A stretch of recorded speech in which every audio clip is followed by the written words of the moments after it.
Dancing takes me to a happy place as well. Good Thursday to you all. Welcome into First Take. Skip Bayless, Stephen A. Smith, Molly Karam here with you.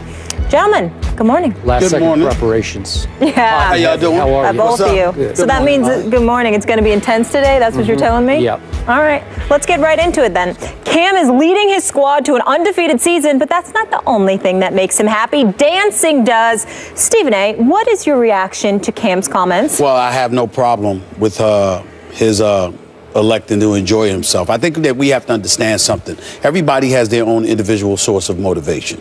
Obviously, when you think about Cam Newton and what he has been able to do this year, they've got the number 3 ranked offense in the entire NFL. Their passing attack is 28th in the NFL, but they've got the 3rd rushing attack in the NFL, the 3rd overall offense right now in the NFL. They're undefeated, one of only 2 undefeated teams in the NFL, the only undefeated team in the NFC. Right now, if the playoffs were to begin, the road to the Super Bowl through the NFC must come through Charlotte, North Carolina. So when you look at it from that perspective, you're having a ball. You also have to take into account the fact that he has to pay attention to what works for him. Okay? Certain people, you know, just being quiet, demure, laid back, whatever words you want to use to describe their personality does not work for them, you know? I mean, to me, you know, I think often about Skip and I, you know, when Skip and I have 2 completely different approach to everything. You know, I'm more extemporaneous than he is, in my opinion. Skip is thorough. He knows everything. And even though he knows everything, he still has to look it up 2, 3, 4, 5 times because even though he knows everything, he still has to look it up to make sure of it.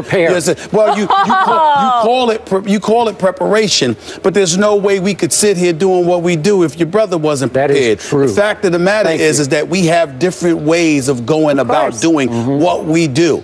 If you told me that I had to do this job every day emulating what Skip does, I would quit on the spot because that does. You would fail. I would fail. I would fail because it's not my way. You know, everybody's got to be themselves. And I say all of that to say that when you look at Cam Newton and what he brings to the table, Skip, again, what I love about Cam is that it says the 28th ranked passing offense. It looks so deceptive because even though they got the 3rd ranked offense, how could that be with their passing attack so putrid or whatever?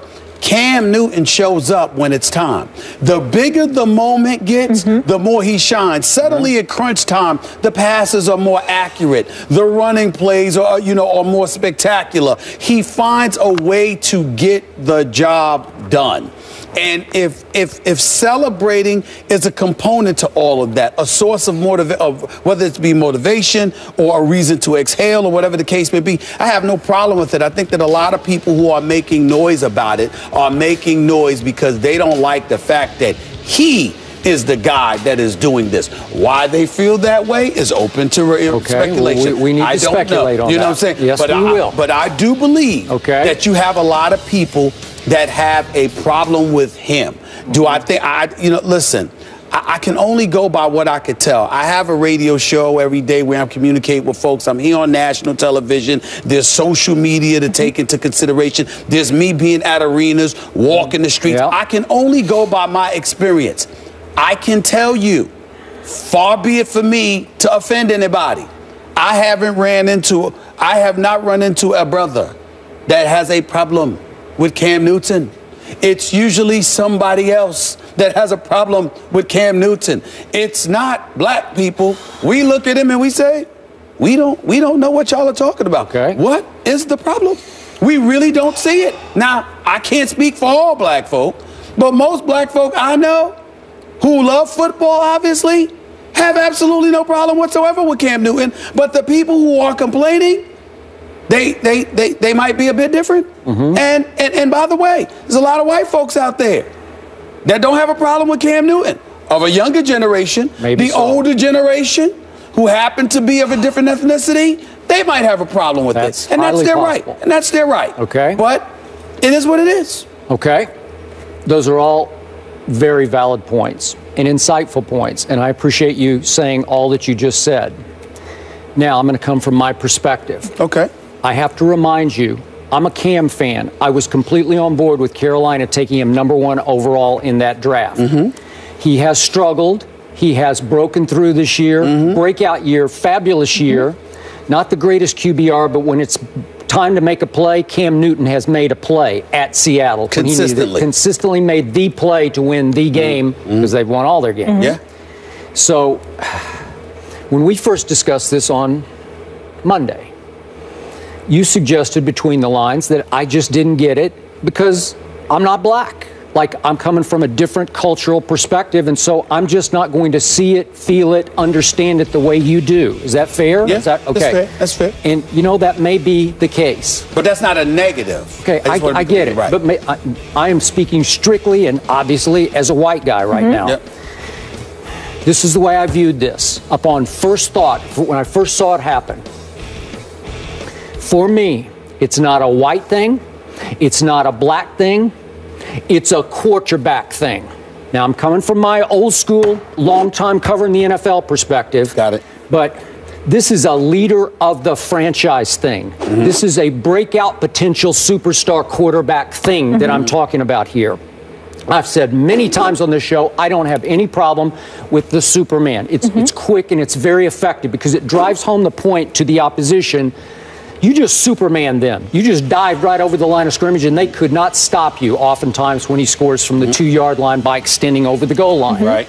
And the only times we both have criticized him is when you did it when you were down 30 to somebody and you got a losing record. You know, we're going back a couple of years ago.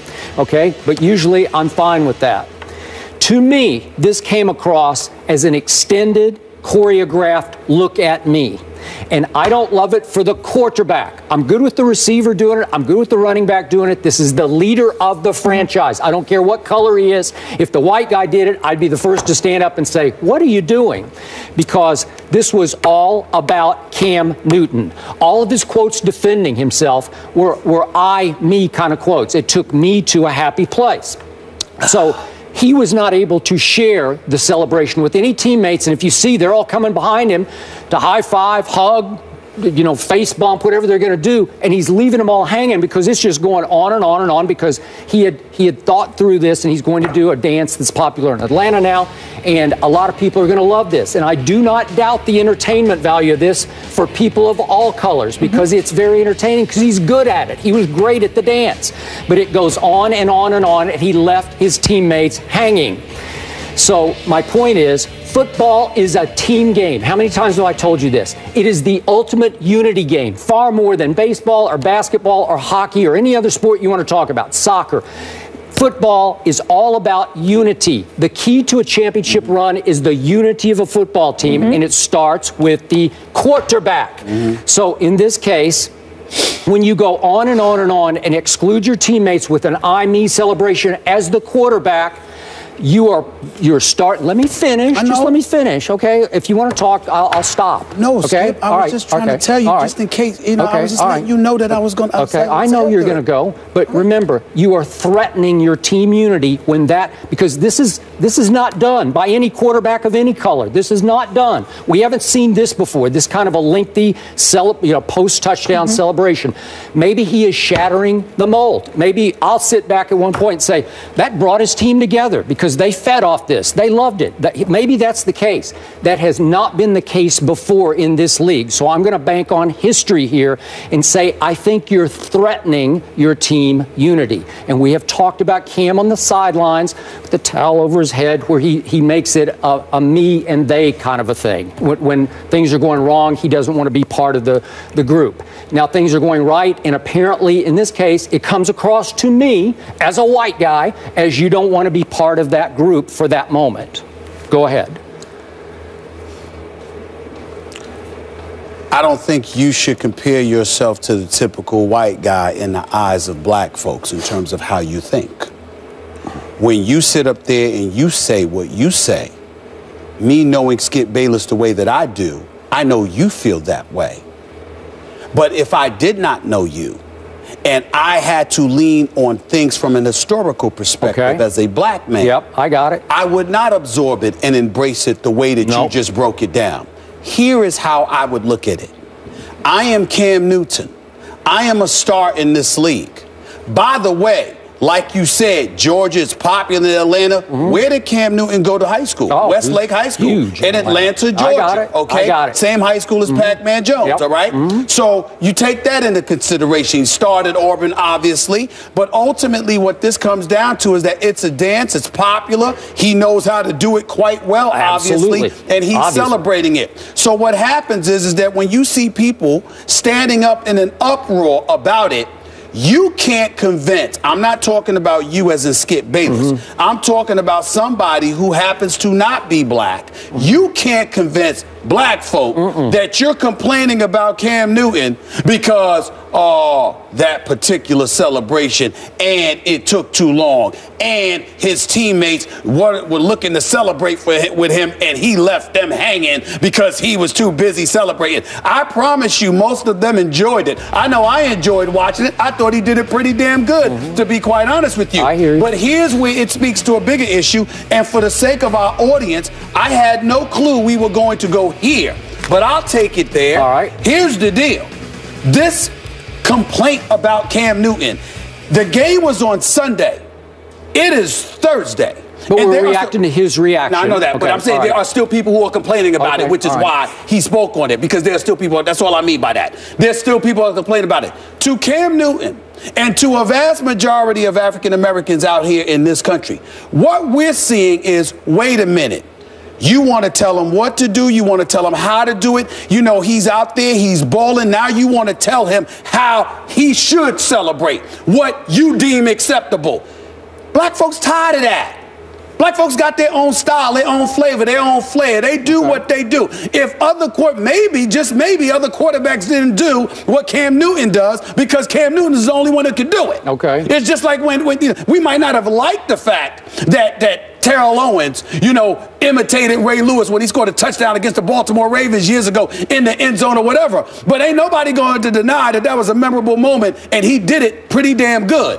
What I'm saying to you is that people who can do stuff usually pull off something that, when they're pulling off something that people can't do, sometimes you have folks that have a problem with it because in our eyes, you're trying to dictate everything to us yet again. Cam Newton has graduated in the NFL. He has elevated himself to elite status. He doesn't get in trouble with the law. He ain't breaking no laws. He ain't getting in trouble off the field. He's not a distraction to his teammates inside the locker room. They're winning football games, and yet still people are out here trying to find something to complain with him about because, you don't like the manner in which he's celebrated.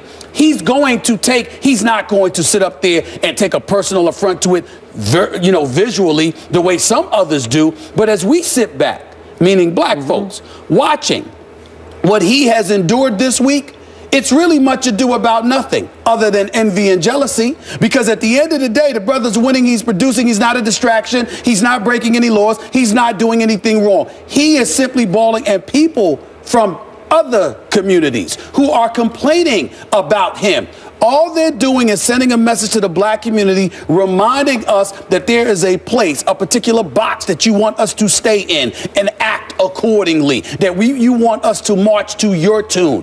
Cam Newton has earned the right to debunk all of that.